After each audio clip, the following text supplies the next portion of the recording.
Universitas Murni Utarakan, jurusan Pendidikan Guru Sekolah Dasar, Fakultas Keguruan dan Ilmu Pendidikan Lokal A3. Di sini saya akan membahas sedikit beberapa teori tentang pembentukan bumi. Penasaran apa saja yang akan saya bahas? Yuk mari simak videonya.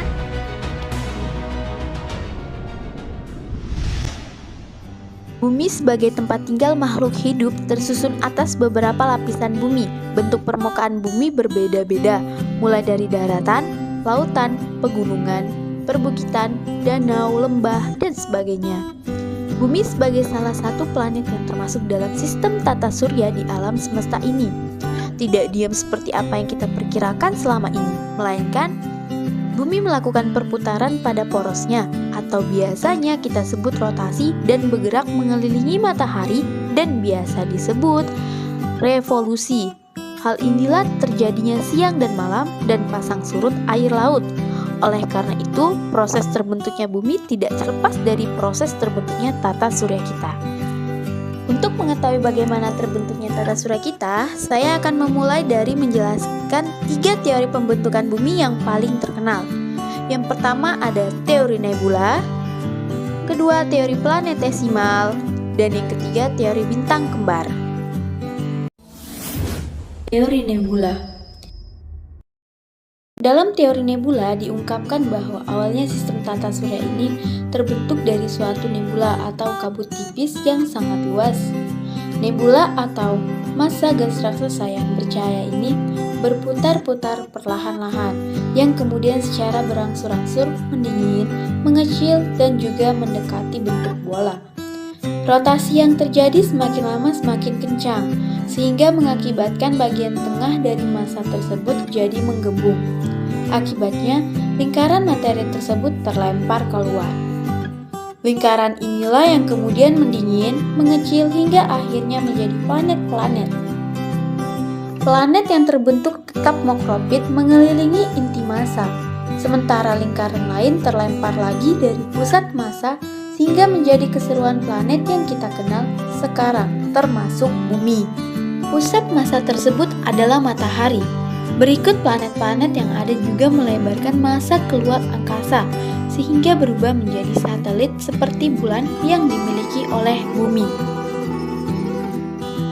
Kedua, teori planetesimal.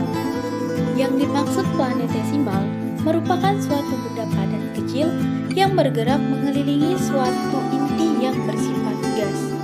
Teori planetesimal mengemukakan bahwa suatu ketika sebuah bintang melintasi ruang angkasa dengan cepat dan berada sangat dekat dengan matahari.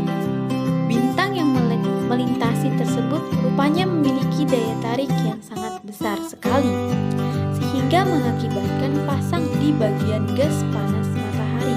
Karenanya terdapat massa gas matahari yang terlempar keluar dan mulai mengorbit matahari.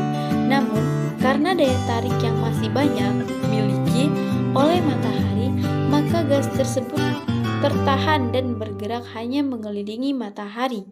Massa gas ini lama-kelamaan jadi dingin dan bentuknya jadi cairan, yang lalu kemudian memadat. Massa tersebutlah yang saat ini dikenal sebagai planet, termasuk untuk bumi kita.